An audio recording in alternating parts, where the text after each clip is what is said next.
Olá malta, sejam bem-vindos a mais um vídeo aqui no meu canal. Para quem não me conhece, chamo-me Erika, uma estudante africana aqui na Índia. E para quem me conhece, oi, mais uma vez.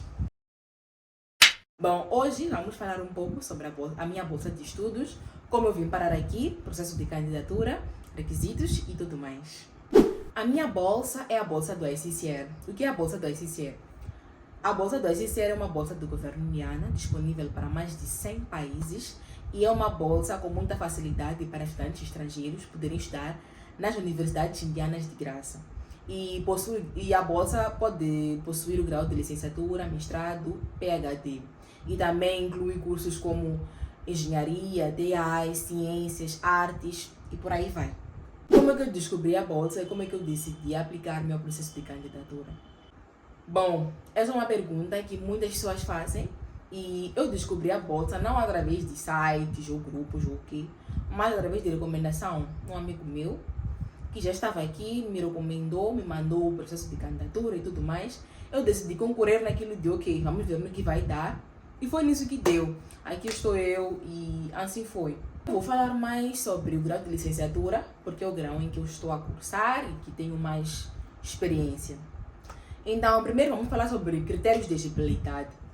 Para o grau de licenciatura, os critérios de elegibilidade são terminar a 12ª com a média 12 valores ou superior, ter o mínimo de inglês, na verdade o básico do inglês, ter o passaporte em dia de até 6 meses, ser um cidadão moçambicano ou do teu país, aqui é uma bolsa que está aberta para diferentes países, seja de Angola, Brasil ou outro país, deve ser cidadão daquele país em que tu estás, deves ter até no mínimo 18 anos de idade e também deves submeter o processo de candidatura, o formulário, né? Porque eles disponibilizam o formulário, deves preencher e esse formulário faz parte dos requisitos e da documentação necessária. O que a bolsa cobre? Bom, a bolsa cobre alojamento no hostel. A bolsa cobre alojamento, a bolsa cobre um salário mensal, a bolsa cobre passagem de ida e de volta e a bolsa também cobre material escolar semestral. Então, essas são as coisas que a bolsa cobre num todo. E assunto de entrevista e entrega de documentação foi um processo simples para mim, porque foi um processo que eu fiz pessoalmente ou presencialmente na Embaixada da Índia. Depois de ter sido admitida e ter sido contactada pela embaixada, eu me dirigi à embaixada como encarregado de educação e lá fiz uma entrevista de acho que uns 10 ou 15 minutos.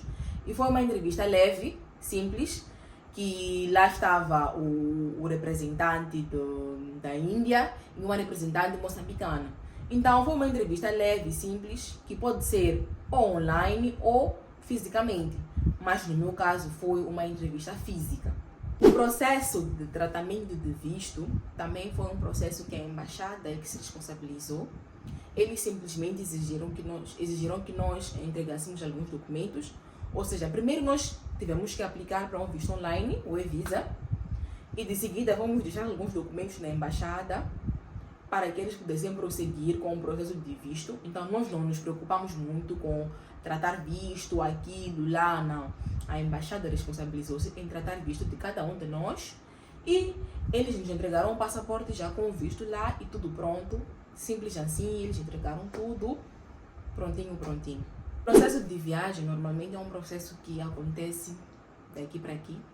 É um processo que, se tu estás a concorrer para a bolsa e tu já foste admitido, tu já estás no processo de visto, de documentação e tudo mais, tu deve estar pronto, deve estar consciente de que a qualquer momento vocês vão ser chamados para a viagem. Então, o processo de viagem foi de uma semana, na verdade eu tive uma semana para me preparar num tudo, porque fui avisada uma semana, tive uma semana de antecedência, de aviso, que no dia X eu viajava. Então, de fato, no dia X eu viajei e eu cheguei aqui na Índia a tempo por acaso, porque eu cheguei aqui na Índia no dia 7 de agosto. Então, quando eu cheguei aqui na Índia no dia 7 de agosto, as aulas tinham iniciado no dia 5 de agosto. Então, meio que eu não perdi quase nada, porque foi só uma semana e deu tempo de chegar lá e começar, porque não tinha nada lá, ainda não tinha se tratado quase nada na faculdade. Então, não perdi nada, não perdi aulas, não perdi testes, nada. Então, o processo de viagem foi muito rápido. Então, se tu já estás a concorrer e tu já foste admitido, estás no processo de documentação, é sempre importante que tu estejas pronto mesmo. E também eles exigem que tu tenhas um valor. Tu deves viajar com um certo valor, que são $500. $500 que tu deves ter para poder se virar ou para poder sobreviver aqui na Índia durante os primeiros 2 a 3 meses. Porque nesses primeiros 2 a 3 meses é um tempo em que tu não estarás a ser pago. Então tu deves ter como sobreviver aqui por conta própria nesses 2 ou 3 meses, que pode depender, né? Pode variar de tempo em tempo, mas tu deves ter, eles exigem, eles fazem questão de ter esses $500, mas também se tiveres menos também, it's ok. E tu só deves ter em mente que nesses primeiros 2 a 3 meses tu tens que ter algum dinheiro para sobreviver, porque eles não vão suprir as suas necessidades nesses primeiros 3 meses. E por que eles não conseguem suprir as nossas necessidades nesses primeiros 3 meses? É por uma questão simples, questão de legalização. Quando tu chegas aqui, tu passas por um processo de legalização, documentação, inscrição, criação de conta bancária e tudo mais. Então esse processo é um processo que leva tempo para ser processado num todo. Então, sem isso tudo ser legalizado, tu não tens como estar a receber o teu salário mensalmente como as pessoas que estão aqui já há um tempo. Então, nesse processo todo de documentação, legalização, tu não estarás a receber. Então, exatamente por isso que eles não têm como suprir as suas necessidades nesses primeiros meses. Agora vou responder um pouco das perguntas que eu mais recebo, ou seja, um pouco das perguntas que vocês me fazem aqui no canal. Então, eu estarei aqui a ler algumas das perguntas para vocês. A primeira pergunta é: olá, eu gostaria de saber o porquê saíste do hostel. Bom, na verdade, essa é uma pergunta muito difícil e também fácil de responder. Eu saí do hostel por vários motivos, na verdade. E desses vários motivos, todos eles são pessoais, né? E por escolha minha, na verdade. O hostel não era porque ele era um hostel péssimo, não. E por incrível que pareça, o hostel em que eu estava era um hostel muito bom, com boas condições. Ele era um hostel bom, na verdade. Era um hostel que você, como uma estudante, dava para viver, segurança, os quartos, as casas de banho, tudo era perfeito. Mas quando eu cheguei aqui, eu não tinha nenhum plano de sair do hostel, né? Eu não tinha nenhum plano de sair do hostel. Afinal de contas, era tudo ok para mim, né? Desde a organização, a higiene, o lugar, o recinto em si. Mas ao longo do tempo, não foi fácil para mim me acostumar com compartilhar as coisas. Eu comecei a sentir a necessidade de ter o meu próprio espaço. Comecei a sentir a necessidade de ter minhas próprias coisas, ter meu próprio tempo, fazer minhas próprias coisas. Então, essa foi a coisa principal que me fez eu sair do hostel.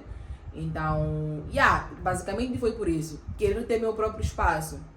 Querer poder ficar mesmo no meu próprio espaço, ter minhas próprias coisas. Porque no hostel nós partilhamos. Um quarto podem ter 2 meninas ou 3 meninas, dependendo do tamanho do quarto. Então, foi exatamente por isso que eu decidi sair. Porque, infelizmente, não consegui me adaptar ao fator compartilhar com pessoas. Então, esse foi um desafio para mim, que, na verdade, é muito relativo, porque para uns pode ser fácil e para outros não. Então, esse foi o principal fator. Convivência, querer ter meu próprio espaço, ter minhas próprias coisas e querer meu próprio lugar. Para quem não sabe o que é um hostel é um lar estudantil, uma residência de estudantes. E aqui o hostel é dividido entre hostel de meninas e de meninos. A pergunta a seguir é: você paga o apartamento e custeia a sua rotina só com o valor do subsídio? Bom, o valor do subsídio, eu posso dizer que o valor do subsídio ele é suficiente para sobreviver, sim. Ele é um valor suficiente. Tanto se tu estiveres fora ou dentro do hostel, ele é suficiente para suprir as suas necessidades básicas. Eu, como vivo fora do hostel, eu consigo suprir a renda, a energia, a internet, o rancho, o transporte público. que são coisas básicas. Então, o subsídio, podes ter 100% de certeza que o subsídio vai te garantir essas necessidades básicas supridas, sem falha. Claro, se tu também fores uma pessoa disciplinada e com um propósito. Tipo, eu tenho esse dinheiro, tenho esse valor que é de subsídio, e esse valor do subsídio vai para isto, isto e isto. Agora, dizer que o subsídio vai poder suprir os seus caprichos ou as suas necessidades extras, bom, eu diria que não. Mas também isso é relativo, varia de estilo de vida de cada um. Mas, falando do meu estilo de vida, o subsídio, na maior parte das vezes, não é suficiente para suprir outras coisas. Então é necessário que tu tenhas sempre um dinheiro extra para suprir outras coisas, tuas necessidades, teus caprichos e tudo mais. Mas para o básico, para sobreviver, o subsídio é sim suficiente. E até mesmo para restar para um pouco do teu capricho, é também suficiente sim. A próxima pergunta é: gostaria que explicasse e mostrasse também o dia a dia, as aulas, as provas, qual curso estás a fazer, como são as aulas, qual é a tua universidade e se os quartos do campo universitário têm condições. Se o quê? Se bolsas totalmente financiadas, se podes trabalhar e estudar. Essa aqui é uma pergunta muito longa, então vou dividir por fases.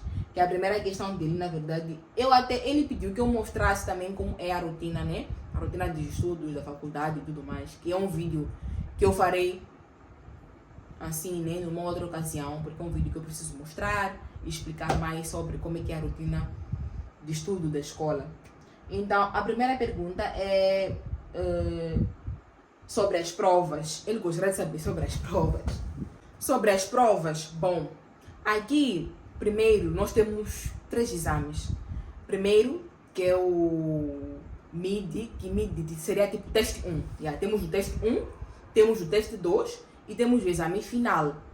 E no MID, ou seja, no teste 1 e no teste 2, tu tens que ter, dependendo do professor, tens que ter 20-20 ou 30-30, né? E depois tem o exame final, que o exame final tu precisas ter 70 para poder passar. Precisa ter 70 e o exame final, na verdade, ele é um pouco difícil, mas se tu fores uma pessoa que estuda, tu consegues fazer com facilidade. Mas tu precisas ser uma pessoa aqui na Índia, diferente de Moçambique, que eu sou acostumada. Em Moçambique, o professor quer que tu escrevas menos. Quanto menos tu escreves, melhor, mais tu sabes para o professor de Moçambique. Mas aqui é diferente. Aqui, quanto menos tu escreves, menos tu sabes. Aqui eles querem que tu escrevas. Tanto que até no exame final, aquele caderno de resposta, é um caderno, na verdade, de respostas, com 30 páginas. 30 páginas ou 32 páginas naquele caderno. E tu precisas fazer de tudo para preencher aquele todo caderno. Porque quanto mais tu escreves para eles, mais tu sabes. E quanto menos tu escreves, menos tu sabes. Então tu precisas fazer de tudo para cobrir aquelas 32 páginas e entregar o caderno cheio. Então, basicamente, só quanto às provas é isso. Teste 1, teste 2 e o exame final.